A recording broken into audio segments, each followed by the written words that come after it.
quickly. Let's go ahead and get everyone's thoughts. This guy, I'm going to go right over to you on this one. Seems like an easy prediction, but maybe you have a different theory on how this is going to go. What do you think? Okay, so what's the next pay-per-view after this one? Money in the Bank. That's my feeling. Yeah, I'm just gonna stick with the Jacob retaining. If he won it a couple months ago, then I would say either Drew or Damian Priest is winning this. But I mean, it's too early. Like because Money in the Bank is so unpredictable. That's the only reason why it would change my pick. But yeah, Jacob winning easy. Yeah, it should be a good match, but to me, this is very predictable. I don't see Jacob Fatu losing here.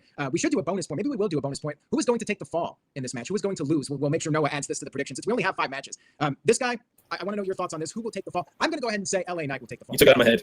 You took it right out of my head. I was going to say the same. Damian Priest can't afford to take any more L's right now. Same as Drew. So, and I'm sorry, like LA Knight is kind of like in his twilight. Like, cool. He has how many titles he's won since he's been on the main roster? Like three US titles.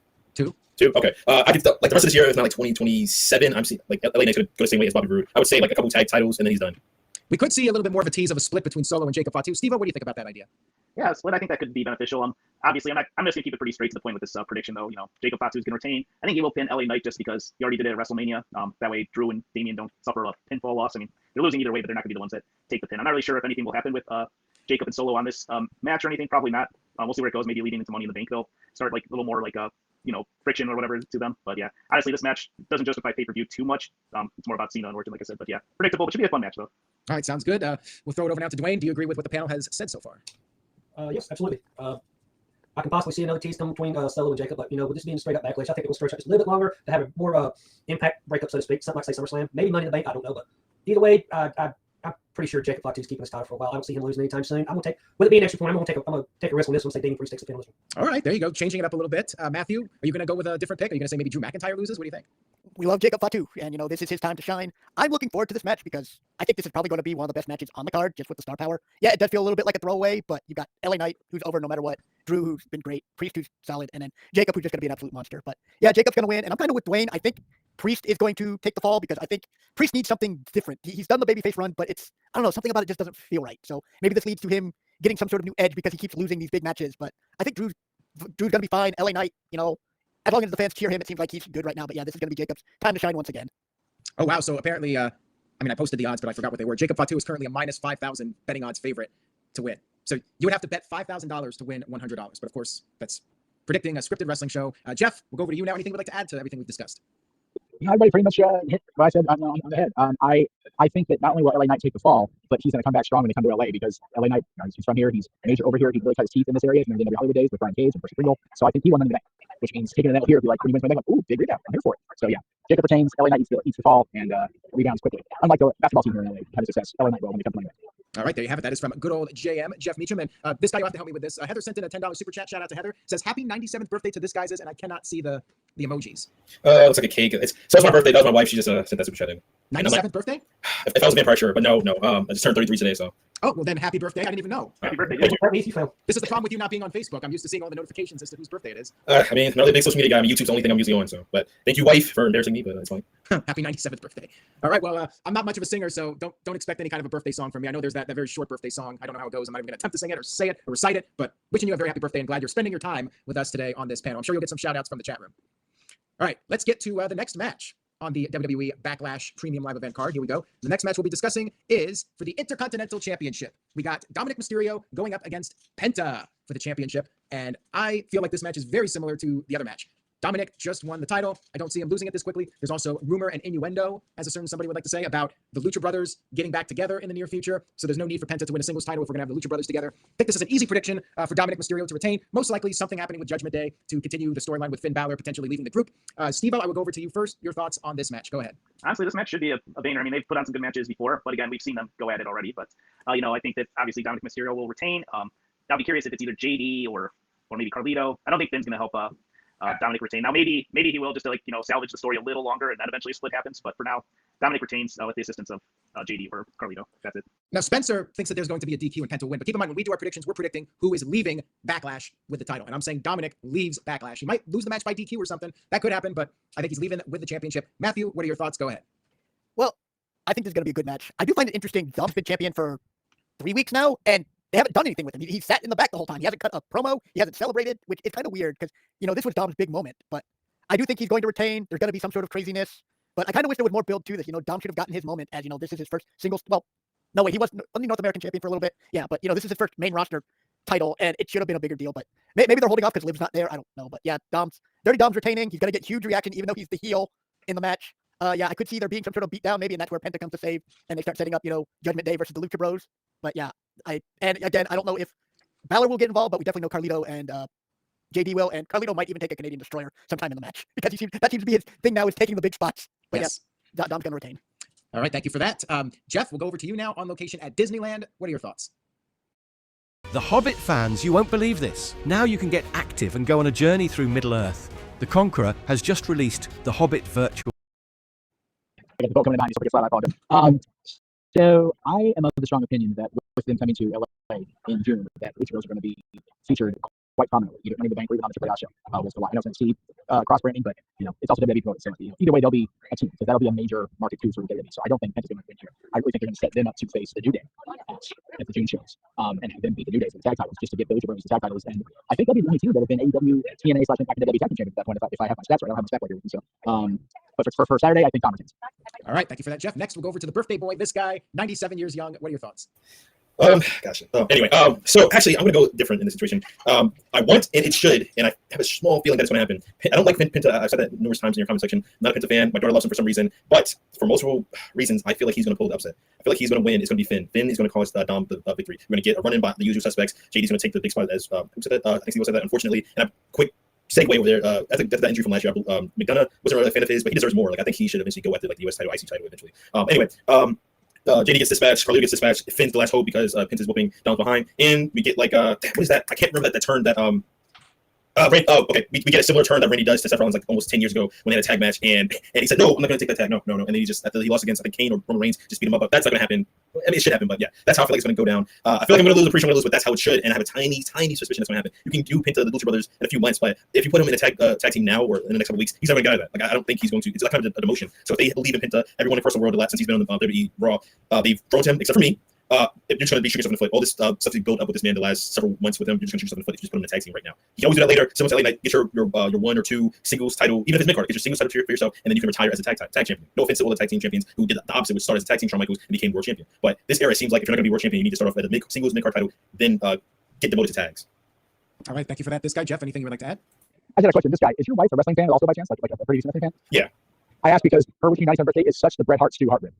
Every time Bret Hart went anywhere, wish you happy 97th birthday wherever they went when Stu was still alive. So I know she picked up on that rib. That's a classic rib on Bret. So I just wanted to see if that was maybe why she did that. Possibly the age exact, I'm not sure. I mean, she's a little bit older than me, and her dad was a bigger wrestling fan than she was, and they used to collect wrestling cards. So that possibly where it came from, but I'm not 100% sure. Yeah. If you read Bret and like Mick Foley's doing books, like they talk about every time Stu would come around, they go out and wish him a 97, and the boys would just like. So anyway, I have to think about that. The room go around. Anyway, I'm sorry.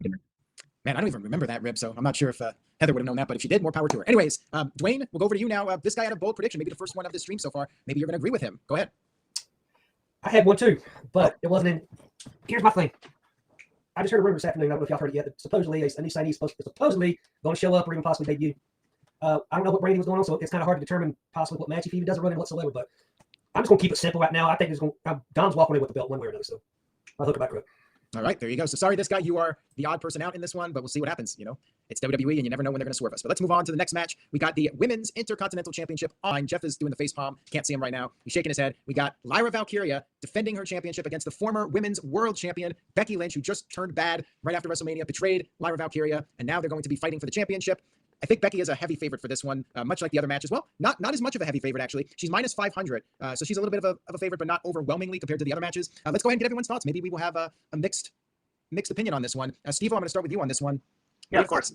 So, Lyra's run, I think she's a great talent herself. I think she does very well in the ring. I like her entrance. I think that's actually pretty entertaining and such.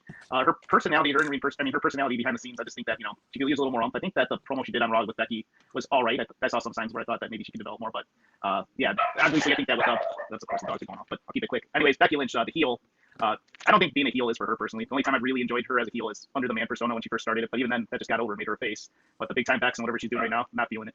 Anyways, though, I think that they want to bring some legitimacy to the Women's Intercontinental Championship, and I think that Becky Lynch will win the title to help elevate it more. And I'm expecting eventually Bayley to return and say, "You're the one who attacked me, to take me out of WrestleMania and get yourself another tag title." I think that's essentially where we're going. So Becky Lynch wins this one.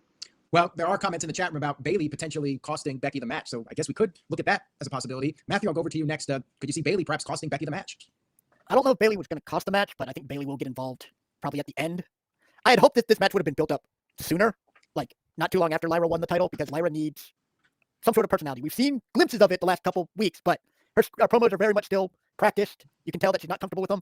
Even you guys mentioned it on the review Tuesday. Even Becky doesn't feel comfortable in this spot as a heel. And I wanted to see the dynamic of, the mentor and the protege going at it, but there's been no real build-up except for, Bailey or Becky now calling Lyra trash, but it's all come at the cost of Bailey. Now, I do think Becky's going to win, but I think they're going to now shuffle to Becky versus Bailey, and then Lyra's just going to be left in the, doing I don't know what when this should have been built up to Lyra and Becky having the match at Mania, then Becky winning, and then, then going to Bailey or something. But I think this is going to hurt Lyra more than help her, which is part of what this match should have done, as well as, of course, like Steve-O said, this will legitimize the women's IC title a bit because you've got a big name with Becky, but at the same time, Becky doesn't need it. And then another thing you guys mentioned, this is going to make her a Grand Slam champion when she's already a Grand Slam champion because they want to change the rules of how that's done. And that's not fair either to all the talent because all the horsewomen, Asuka, Io, they're already Grand Slam champions. Why do they have to change how that dynamic happens now because there's another title? So I think a lot of people are getting lost in the shuffle because of this. And I don't want to say it's because Becky Hogan, because I don't think Becky intentionally tries to be that way, but it's hard to deny how things are going. But yeah, Becky's going to end up being new champion. And I think Bailey might come out after